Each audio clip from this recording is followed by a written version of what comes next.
அன்பு வணக்கங்கள் நண்பர்களே. நாங்கள் ரீசெண்டாக மலேசியாவில் இருக்கும் முருகன் கோயிலுக்கு போயிருந்தோம். அதை பற்றி தான் இந்த வீடியோவில் பார்க்க போகிறோம். நம்ம கோவிலுக்கு நுழையிற இடத்துலையே நிறைய கடைங்க இருக்குது. எல்லாரும் தமிழர்கள் தான் இருக்கிறார்கள்.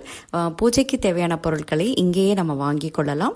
அடுத்து கோவிலின் நுழைவாயிலில் பெரிய முருகன் சிலை கம்பீரமாக காட்சியளிக்கிறது. இந்த இடத்தில் நிறைய புறாக்கள் இருக்கின்றன. மக்கள் பொறி வாங்கி புறாக்களுக்கு போடுகிறார்கள். நுழைவு வாயிலின் அருகில் தங்கம் போல் தக தகவென மின்னும்படியாக வர்ணம் பூசப்பட்ட மிகப்பெரிய முருகன் சிலை மிகப்பெரிய வேலை வலது கையில் தாங்கி நிற்கும் நிலையில் அமைக்கப்பட்டுள்ள இந்த சிலையின் உயரம் 42.7 மீட்டர், அதாவது 140.09 அடி. இந்த சிலை இந்திய மதிப்பில் 2,40,00,000 ரூபாய் செலவாகி இருக்கிறது. உலகின் மிகப்பெரிய முருகன் சிலையாக அமைக்கப்பட்ட பின்பு இந்த 10 மலை குகை முருகன் கோவிலுக்கு வருபவர்கள் எண்ணிக்கையுடன் சுற்றுலா பயணிகளின் எண்ணிக்கையும் பன்மடங்கு அதிகரிக்கிறது. அடுத்து படியேற வேண்டியதான். படி ஏறும்போது 10 மலை கோவிலின் வரலாறையும் பார்த்து தெரிந்து கொள்வோம். மலேசியாவில் அதிக எண்ணிக்கையிலான தமிழர்கள் சீனர்களும் வந்து வழிபடக்கூடிய கோவில்களில் ஒன்று 10 மலை குகை முருகன் கோவில்.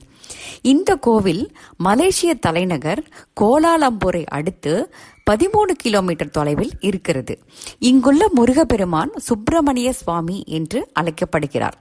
இந்த 10 மலை குகை முருகன் கோவிலில் இந்துக்கள் தவிர சீனர்களும் தங்கள் குறைதீர வேண்டிக் கொள்வதுடன் இந்துக்களைப் போல் அலகு குத்துதல், காவடி எடுத்தல் போன்ற வேண்டுதலுடன் அந்த நேர்த்தி கடனையும் செலுத்துகின்றனர் என்பது குறிப்பிடத்தக்கது. இந்து மதத்திற்குரிய கோவிலாக இருந்தாலும் மத பாகுபாடின்றி அனைவருக்கும் பொதுவானதாகி போய்விட்ட இந்த 10 மலை குகை முருகன் கோவிலில் தைப்பூச திருவிழா வருடந்தோறும் மிக சிறப்பாக கொண்டாடப்படுகிறது. மலேசியாவின் 10 மலையிலுள்ள சிறிய குகையில் வேல் மாதிரி உருவம் கற்பாறையில் தெரிவதைக் கண்ட ஒரு தமிழ் பக்தர் ஒரு மூங்கிலை நிறுவி அதை வேலாக கருதி வழிபட்டு வந்தார். பிறகு உலோகத்திலான வேல் நிறுவப்பட்டு முருகப்பெருமானுக்கு ஆலயம் அமைக்கப்பட்டது என்கிறார்கள். தமிழகத்தில் நாகப்பட்டினத்திற்கு அருகிலுள்ள திருமலைராயன் பட்டினத்தை சேர்ந்த காயோர கணப்பிள்ளை மலேசியாவில் குடியேறி நிறைய சம்பாதித்திருக்கிறார். இவர் 1890-91 ஆண்டுகளில் 10 மலை குகை முருகப்பெருமானுக்கு ஆலயத்தை கட்டியிருக்கிறார்.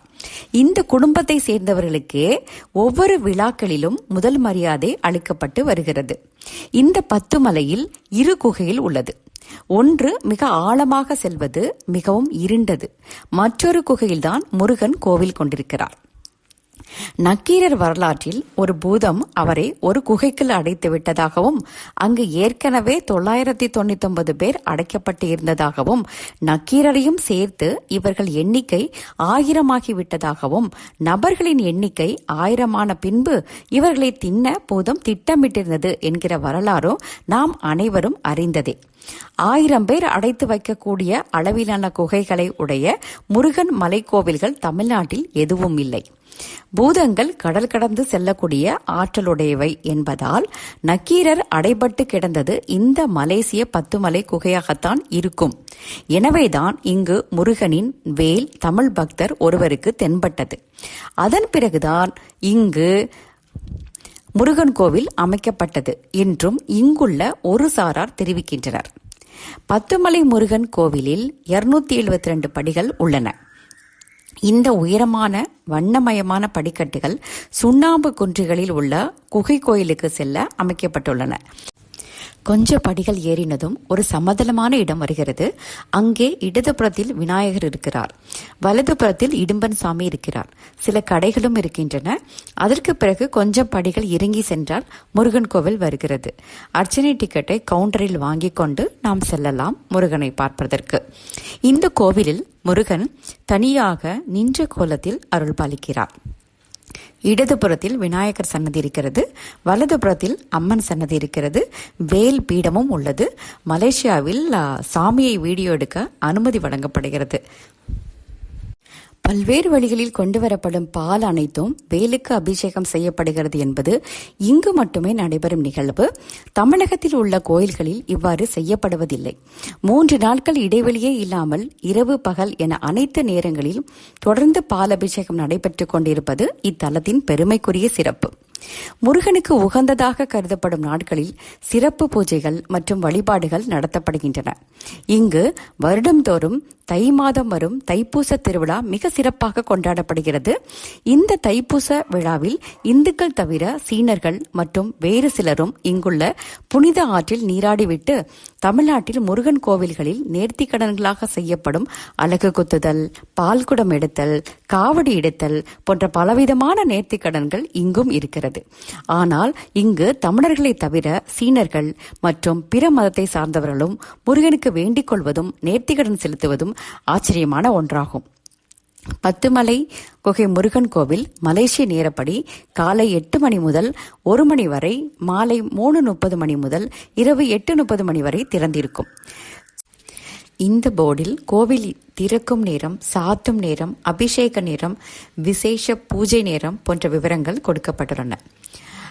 இந்த போர்டில் அர்ச்சனை டிக்கெட் விலை, நெய் விளக்கு, பிரசாதம் ஆகியவற்றின் விலைகள் மலேசிய ரிங்கட்டில் குறிப்பிடப்பட்டுள்ளன. இங்கும் ஒரு சமதளமான இடம் வருகிறது. இங்கிருந்து குகையின் முழு காட்சியையும் நம்மால் பார்க்க முடியும். மேலும் ஆங்காங்கே சுண்ணாம்பு பாறையிலிருந்து தண்ணீர் கசிந்து வருவதையும் நாம் காணலாம். இதற்கு பிறகு மேலே இன்னொரு முருகன் கோவில் உள்ளது. அங்கு செல்வதற்கு மறுபடியும் நாம் படிகள் ஏற வேண்டும். ஏறலாமா?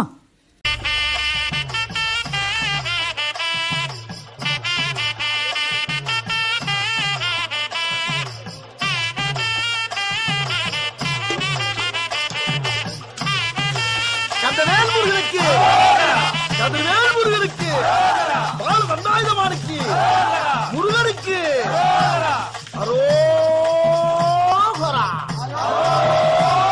கொஞ்ச படிகள் ஏறினதும் நாம் முருகன் வள்ளி தெய்வானை கோவிலுக்கு வந்து சேரலாம். இங்கு முருகன் வள்ளி தெய்வாயானையுடன் காட்சி தருகிறார். பார்க்க கண்கொள்ளா காட்சியாக உள்ளது. கோவிலின் சுற்று பிரகாரத்தில் முருகன் பிரணவ மந்திரத்தை பிரம்மனுக்கு உபதேசித்த காட்சி அமைக்கப்பட்டுள்ளது. அடுத்து சுற்றி வந்தால் பாம்பன் சுவாமிகள் அருளிய சண்முக கவசம் காணலாம். நடராஜர் சிலையும் அருகில் உள்ளது. இங்கிருந்து பாதாள குகையின் மேல் பகுதியை தெளிவாக பார்க்க முடியும். சாமி தரிசனம் முடிந்ததும் நாங்க ஆரம்பிச்சிட்டோம். கோவில் நுழைவாயிலின் வலது பக்கத்தில் ஒரு அழகான காளி கோவில் உள்ளது. அருமையாக கட்டப்பட்டுள்ளது. பிரம்மாண்டமான காளி மாதா சயன கோலத்தில் காட்சி தருகிறார்.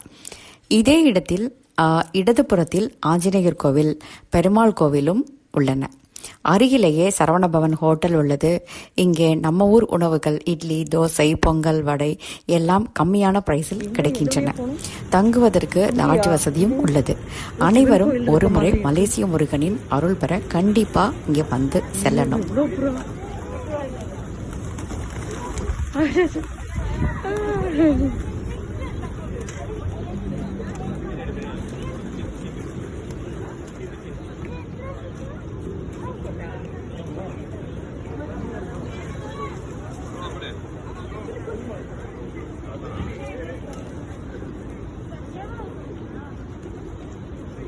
இது போன்ற ஆன்மீக கதைகள், கோவில் வரலாறுகள் தெரிந்து கொள்ள நம்முடைய சேனலை சப்ஸ்கிரைப் செய்ய மறக்காதீர்கள். நன்றி. வெற்றிவேல் முருகனுக்கு அரோகரா. வேல் முருகனுக்கு அரோகரா.